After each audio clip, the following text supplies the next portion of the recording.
Hello mga ka-teach, good morning. Ngayon may papakita ko sa inyo. Ito yung triple ionic system na ginamit natin dito sa isang site na nag-scan tayo, nirentahan tayo for scanning at detecting. And makikita nyo mga ka-teach, ito yung in-scan ko. Ito yung old bamboo, yung kawayan na yan. Ang kawayan na yan kahit ilang beses nilang sinunog, pero yung kawayan, yung yellow bamboo ay tumutubo pa rin. So dito dinitik ko siya pamagitan ng triple. So doon siya tumuturo sa may bamboo. At in-scan na rin natin ito.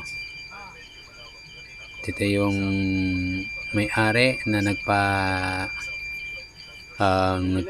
sa atin o nag-rent sa atin. So kanina lang po yan. So meron ding silang hukay. So tatlo kasing in-scan ko dyan. May mga hukay siya na na negative. Kaya 10 meter yung layo. Kaya pina-scan nila sa akin. So tatlong miss ako nag-scan dyan. So tatlong area. So tingnan nyo na yung mga ka-TH. So dito nga pala sa triple ionic ay available po yan.